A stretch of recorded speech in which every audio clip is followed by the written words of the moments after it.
Pelle, P-E-L-L-E. I'm the Sheriff of Boulder County. I'm here with Governor Polis, FEMA Administrator Criswell, Senator Bennett, Congressman Neguse, and Congressman Perlmutter and Crow. We gave our congressional folks a tour and FEMA Administrator a tour of the damage today. It's amazing the speed at which FEMA is responding, the public assistance declarations that have already been granted, and starting us on our road towards recovery. First and most important, though, regarding lives and missing people. Yesterday we were at 3. We have accounted for one of those gentlemen, so we are currently at 2 missing persons. And we are in the process today of trying to locate and, if possible, recover those folks. Unfortunately, we have a lot of experience with FEMA and public assistance after the 2013 flood, and I want to thank FEMA for the speed and the state assistance in getting them here and getting them involved.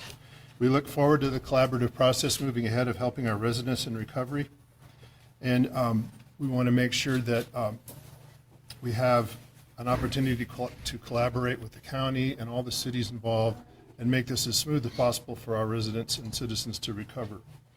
Please stay tuned again at 2 o'clock. I'll be back for more specific information regarding closures, openings, evacuations, that kind of thing. The focus of this press meeting is about recovery and about federal efforts to assist us. With that, I'll introduce Governor Polis. Thank you, Sheriff. I know you had long days and nights.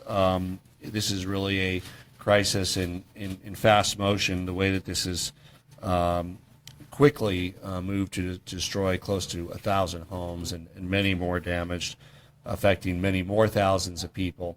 Some of whom whose homes are intact are returning home. Others are awaiting natural gas being turned on and being ready to return. I want to thank Sheriff Pelle, Colorado National Guard, and of course FEMA Administrator Deanne Criswell. We had been working with Administrator Criswell closely on the COVID-19 pandemic. Most recently, we've had a good relationship around expanding our hospital capacity in Colorado and trying to think out of the box, and she's been a good ally in helping us do that in a lower cost way and a faster way.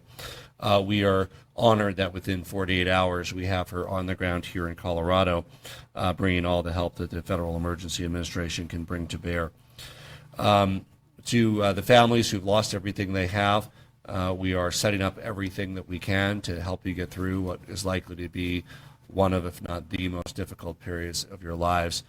To those who are still waiting to get back to their intact homes, that will be as quickly as possible. Xcel is going house to house, reigniting natural gas. I know many of you are also worried about frozen pipes and other issues, but everybody is moving as fast as they can to get folks back in safely. I know this has been a very traumatic experience. I wanted to make sure that people know that there is somebody to talk to. You can call Colorado Crisis Services. They can connect you to a professional counselor at 844-493-8255 or just text TALK to 38255. You can also contact imattercolorado.org, Mental Health Partners of Boulder, 303-443-8500, National Disaster Helpline, and many others. And please take advantage of these services if you need somebody to talk to. We also want to make sure that those impacted by the Marshall fire are beginning their work on applying for their insurance. We've set up a Unified Assistance Center, meaning this is a place you can go that has the insurers, FEMA, SBA, nonprofit help relief agencies. It'll be open 9 a.m. to 7 p.m.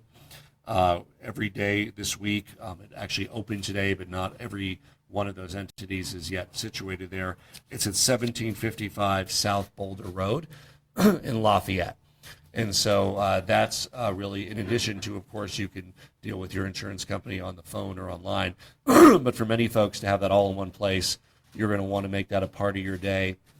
If you've lost or have a lot of damage or lost your home, 1755 South Public Road, Lafayette, 9 a.m. to 7 p.m. this week. They will have that information. Your insurance is your first line, and we're working with them to expedite the paperwork to make it as simple as possible to process your claim, both automobile for those who had automobiles totaled as well as homes. But we know that most people have suffered financial loss above and beyond what insurance may cover. There is some help from SBA for that. There are $200,000 loans for property damage that's above the amount that's insured.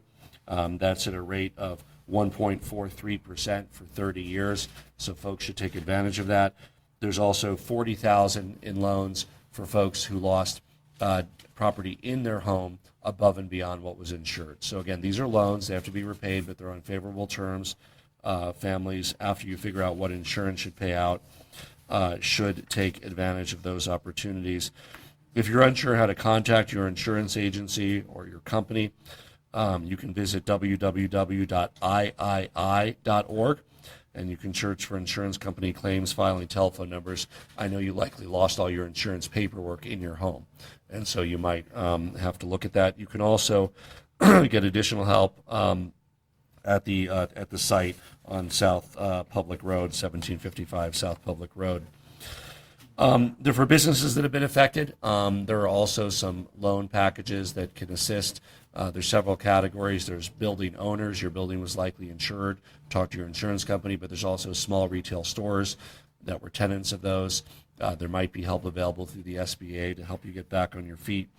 For people who worked at those locations who don't have jobs, right? So now we're talking about somebody who might have lived in Westminster, live in Aurora, live in Longmont. You commuted every day to a store or restaurant in Superior or Louisville that's now gone.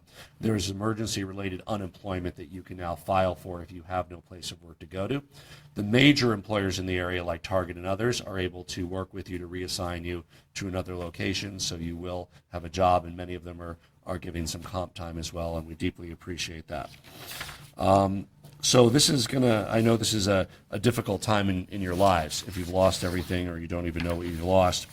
But what's important is to reach out and see what we as a community can do to help. Stop by the 1755 South Public Road one-stop center if you need emergency assisted unemployment, if you need SBA help, and of course, work with your insurance company as quickly as possible. I know for many it seems like a surreal experience. Just a few days ago, you were celebrating Christmas at home and hanging your stockings, and now home and hearth have been destroyed, and it's a shock. And the reality, I know, just hasn't even set in for so many folks who lost everything, and for those who still aren't able to return to their homes. But I want the community to know you're not alone. The full force of the United States of America is here with the FEMA administrator, the county, the commissioners, the state, all working together. It's a long road ahead. We built back from other disasters like the 2013 flood, and we will build back stronger from this one because we are Colorado strong. With that, it's my honor to welcome back to Colorado the FEMA administrator, Deanne Criswell, who we surveyed a number of the subdevelopments and scenes with this morning so she could see firsthand the absolute devastation in parts of Superior and Louisville. Administrator Criswell. Thank you, Governor. On behalf of the President, first, our hearts and prayers go out to everybody who has been impacted by this tragic fire, and know that the nation has you in their thoughts and prayers as well at this time. As you know, we did just tour the area, and the pictures that I was seeing on the television before today just don't even come close to what you see when you go look at it in person and the amount of devastation. And I've spent most of my life here in Colorado, and so to come back home to this is shocking. I've raised my boys here. I started as a firefighter in Aurora and was an emergency manager in Aurora, Colorado. I've spent time here in Boulder. I know the emergency management community and all of the work that they have been doing to help the community. And really just also want to say thank you to the heroic efforts of the first responders that really did such amazing work during this fire to help get people out of harm's way, as well as helping to reduce some of the impact that this fire was starting to cause. As you heard, I did just finish touring the area with Governor Polis, and the congressional delegation was with us. And again, to see this firsthand really lets us know just the amount of destruction that is here. Right now, for FEMA, we have about 100 personnel that are assigned to this disaster, and that number is going to continue to grow over the coming days and weeks. President Biden, he quickly approved a major disaster declaration. The governor called and made a verbal request that day on the 31st, that morning, and we had that approved later that evening. And this is now going to be able to provide some assistance to those individuals that have been impacted. Again, your insurance is your first line of defense, but we know that insurance may not cover all of the losses that you have. And so if you have not already, you can register for assistance right now. You can go to disasterassistance.gov, or you can call 1-800-621-FEMA, which is 1-800-621-3362. We will also have representatives at the Disaster Assistance Center. They will be there starting today, can also take registrations in person. I know sometimes it's hard to navigate through the phone or on the website, and you just want to talk to somebody, and that's where an assistance center like this is going to be a really valuable resource to try to get all of your questions answered in one place. As you also heard, for business owners, the SBA does offer low-interest loans, but it also provides, and really important, the SBA, I know it says Small Business Administration, but they provide loans to individuals as well to help cover some of the uninsured costs. But most importantly, we know that housing is the critical need right now, as well as debris removal. And we're bringing our federal teams together to work side by side with the state, the county, and the city officials that have been impacted to develop what that housing strategy is going to be, both the immediate needs to put people into safe places, as well as what the long-term housing needs might be as we work together to rebuild these communities. I know that this is going to be a long road to recovery, but know that the federal family, we are going to be with you 100% all the way through this to help you as you go through this recovery process. Thank you. Senator Michael Bennett. Thanks, Governor. First of all, let me just say a profound thank you to Administrator Criswell for being here today. Welcome home. We're glad to have you here. But for you to be here before the weekend was even out, over a New Year's weekend, means the world to us. And what I want you to know, and what I want the President to know, is that what you will find is a model of collaboration from the state through the federal delegation and to the counties that are represented here. Unfortunately, that's the result of being through too many of these in the past. But I think we'll be able to work together to make sure that we recover as strong as we can, and we know we will. Colorado always does. We go through these situations. We come out stronger on the back end, and we'll do that again here. I want to say one word about our kids. We were talking about them this morning. Anybody who's a parent or a grandparent or a teacher during this time of COVID knows what a difficult time this has been for our kids. I know how hard it was for my kids to watch on television the destruction that was going on the other night on their television screens. And you think about the kids who have actually been dislocated now in the middle of a school year and in the middle of a pandemic. That's something none of us have been through for over 100 years. So what I would say to everybody is, if you need help, ask for help. If your kids need help, ask for help. That's what this one-stop center is there for. There are mental health and behavioral health resources available. Please, if you need help, ask for help, and we'll be there to support you. That, I'll turn it over to my partner, Congressman Joe Neguse, who represents this area. Well, thank you, Senator Bennett.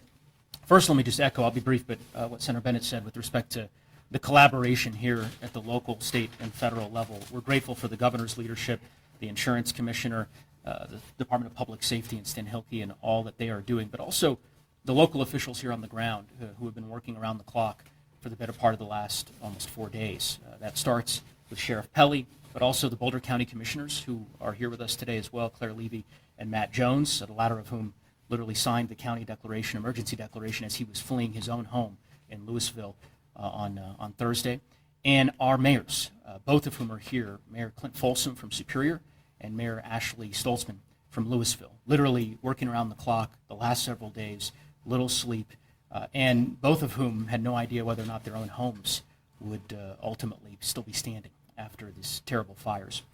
We are grateful for their leadership and, of course, all the city officials, the public works folks who are out there right now in the community working as we begin the long road to recovery. To the administrator, as Senator said, welcome back to Colorado. We're grateful for you being here so quickly. The fact that you're here a mere 48 hours after this terrible and devastating fire clearly shows how much you care about our state, and that's also evidenced in your swift response to the Marshall Fire, the President's swift authorization of the Major Disaster Declaration, and the inclusion of individual assistance as part of that order, which we just can't thank you enough for. I would encourage everyone who's been impacted by the Marshall Fire to follow what the governor had recommended and the FEMA administrator, which is to come to the Disaster Assistance Center in Lafayette or to go to www.disasterassistance.gov. Those programs are up and running. You can apply today. We've already heard in our office from a number of residents who have begun applying for housing assistance, SBA assistance, and the crisis services that are so desperately needed given the trauma that so many of our neighbors and fellow citizens here in Boulder County, unincorporated Louisville and Superior have experienced. Finally, I will just say a thank you to the many Coloradans who have stepped up over the course of this last 4 days to help their neighbors in need. You know, doing the tour today with the administrator and the governor and my colleagues in the congressional delegation, you could see the many divisions of law enforcement from different parts of our state, from Adams County and from Jefferson County, and from Broomfield. Neighbors taking care of neighbors. It is the Colorado way. It's what we're known for, and I'm just so grateful, and I know that my constituents in Louisville and Superior are very grateful. As was said, it's going to be a long road to recovery, but I'm confident that we will recover together.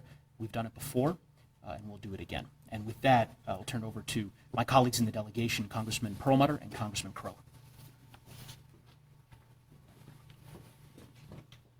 Thanks, Joe, and just a couple things. I couldn't be more proud of the first responders, as you said, Administrator.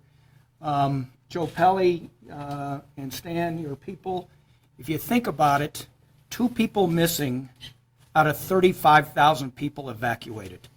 Unbelievable. Just thank you for that effort.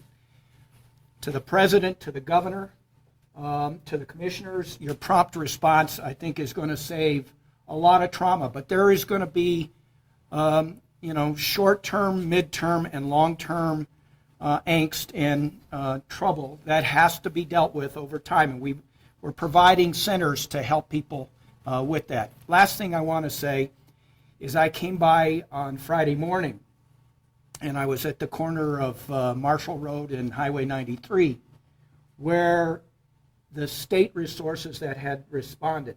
There was a fire unit from Brush, a fire unit from Oak Creek, a fire unit from Vale to be here to help all of us. And then I got to visit with some firefighters at Station 3 in Louisville who had been up all night, exhausted.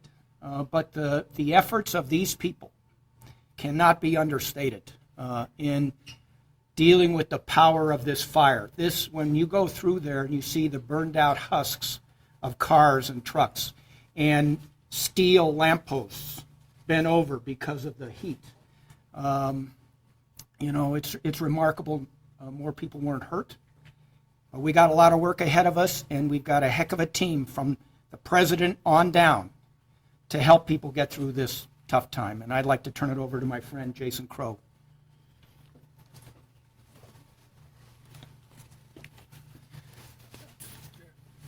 Taking the driving visit this morning really just was shocking to see the scene. The photos, the videos that so many Coloradans have seen really do not do justice to the level of devastation in this community. Entire neighborhoods gone, hundreds upon hundreds of homes wiped off the map. it's going to be a long road for this community, but what I am heartened by, what I'm proud of, is standing with this team, this group of people who time and time again show their character and show their integrity, from Governor Polis to Michael Bennett to my dear friend Joe Neguse, who joined Congress with me just a few years ago and has had way too much experience dealing with crisis like this, but has shown time and time again his leadership and his ability to do so, and I'm grateful for that, as well as Sheriff Pelley, the county commissioners, the mayors. One thing is very clear. We have an amazing team in Colorado at every level of government who time and time again step up and show the character of this state. Ed Perlmutter and I are here because we know that if this had happened in our district, this team would be here too. That this is the Colorado way. When there's a crisis, it's a crisis for all of us. We stand in the breach together and we show our character and integrity as a state together. From South Metro Fire in my community that sent units and firefighters up to stand in the breach with their other firefighters. There are countless examples. And I do want to end by just thanking the first responders and firefighters. One thing on our visit this morning, we saw the fire line where it stopped. We saw where those firefighters made their stand and said the fire stops here. And to throw yourself in the middle of that devastation, in the middle of that firestorm, and to do so with such courage is just astonishing to me, and I will continue to take inspiration for that. So I will stand with this team and be willing to support you however I can in the months and years ahead. Thank you. So, really have so many members of the federal delegation, the FEMA administrator, all here on the ground working together, really shows that strong Colorado spirit, how we are dedicated to helping prevent suffering and help people get back their lives. And nothing can be harder, losing everything you have, not just a house, but a home. And what comes next for you, for your family. There's a lot of soul searching and decisions you'll be making along the way. But FEMA, the state of Colorado, Boulder County, we're here to help you and make sure that you know that you're not alone. Questions? The other day you took an aerial tour of the damage, and then now you've seen damage on the ground. Can you talk about some of the things you saw today that perhaps surprised you compared to what you saw? I think some of the most harrowing images are just completely burnt out vehicles, and there's some that are even stopped in the middle of the road. You can only imagine what happened. Maybe the person saw their vehicle catch fire, got out and ran, hopped in with somebody else. I'm sure you can track down some of those stories. But I mean, just to see completely burnt out shells of vehicles, of course, entire neighborhoods with foundations of homes. We got the aerial view yesterday. We're in those neighborhoods today. Obviously now all covered with snow is somewhat surreal, and even a few places where there's still smoldering debris and smoke and partially covered by snow. It's really an odd and disturbing juxtaposition. At this point, do we have a damage estimate? Are we in the billions of dollars or what? Again, you'll have to leave that to those who do assessments, but the number of homes has been released, the number of businesses have been released, both destroyed and damaged. When you get into the damaged, then there would be assessments on each one of them. Some of those might move over to the total category. Others might only need some superficial work to return to use. I have a question for Administrator Criswell. Welcome back to Colorado, but I'm sure your return here is more bitter than sweet. Can you talk about some of the things concrete that your agency can do for the people who have lost their homes? Do I understand there has been some discussion of putting trailers where some of the lost homes have been? So again, the first line for everybody is to go through their insurance company.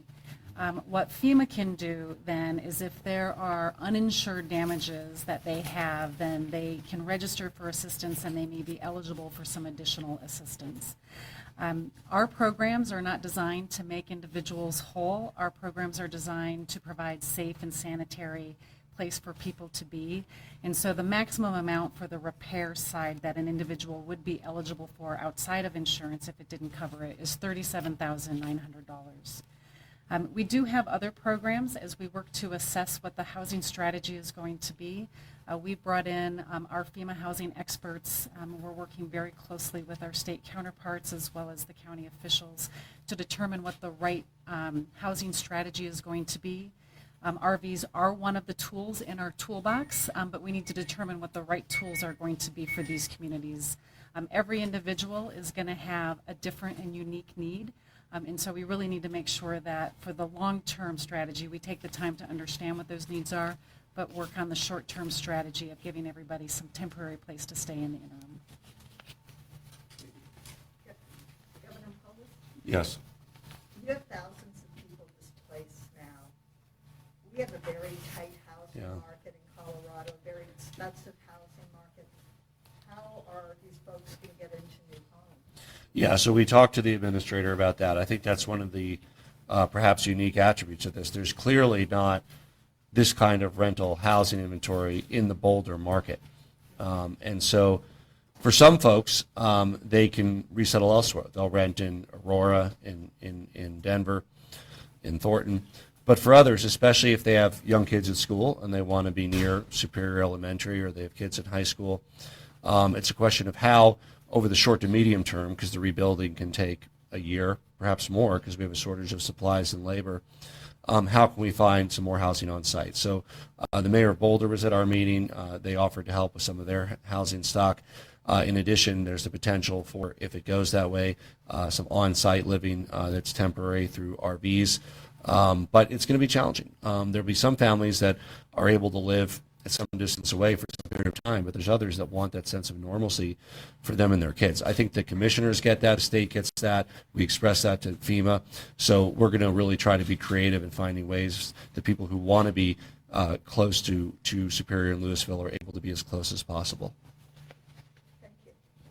Governor, this is probably also a good question for Sheriff later on, but I guess just, we're talking about, still trying to cope with all of this, all the trauma and all of this that's happened. I think a big question for these people who lost everything is how and why. How important is it for you to work with them to figure out that investigation of how this all started and get those answers? So the Sheriff's Department is involved with active investigation. If there was any form of deliberate or accidental arson, I fully expect that any of those responsible will be held fully responsible under the law for the utter devastation that was caused. At this point, there is no information that's being made available about that. Governor, either for you or for Senator Bennett, residents have told us about how unusually dry it was this season. Yeah. And in all of the natural disasters we're seeing across the country, we're seeing the growing impact of climate change. Is there anything on the state or federal level that can be done to more proactively prevent wildfires? So this was a horrific convergence of two things. We had an unseasonably dry and warm winter. We had no real snow, as residents know, perhaps a dusting here or there, but essentially you had all of the fuel, all of the grassland fuel that most times around Christmas and New Year's would be under 6 inches or a foot of snow. Not only not covered but dry, coupled with historic wind gusts of upwards of 105, 110 miles an hour, which is why this jumped over Highway 36 not once but twice, jumped into different subdivisions, really cut a deadly swath with the high winds. We know that with the climate, we face higher risks, not only in the urban wildland interface, and of course we had the 3 largest fires in the history of our state in 2020, but also right here in cities and suburbs. I think it speaks to the importance of fire prevention, mitigation. The state is investing in additional resources around that. But when you have 105-mile-an-hour winds, no matter what resources you have, you can't even fly aircraft. And it's hard to do firefighting activity when it can jump right over the firefighters as it did in this case. So it's a challenging issue across the American West, but it's one that I know that we can rise to and take consequential action to decrease risk going forward. Governor, we're going to have Mayor Stoltzman and Mayor Folsom just to give a closing message to the folks in Louisville Superior. I just want to thank everyone for all of their patience through this period, all the community members for being so supportive of one another, and to everyone really truly around the country and especially in the Denver metro area for all your support, from the water being brought in from Parker and from the corporations, from people putting people up in their homes, housing neighbors and friends. Thank you very much. And to the first responders, thank you tremendously. People directly impacted, please do go to the recovery site in Lafayette, and that's on South Public Road, to clarify. And just thank you, everyone, very, very much for what you're doing. And hang in there. We're all going to get through this together. Thanks, Mayor Salzman. As Mayor Salzman said, I want to also echo those thanks to all of the great partners at the county, state, federal level. You know, we are both mayors of very small cities and towns, and driving around and seeing these burned out sites, you immediately identify with who lived there, and these were your friends, and they are your friends, and that was their homes that are now destroyed. And so it is heartbreaking for us to have to experience this, but we will get through this together, and appreciate the great support that you all are providing. Thank you.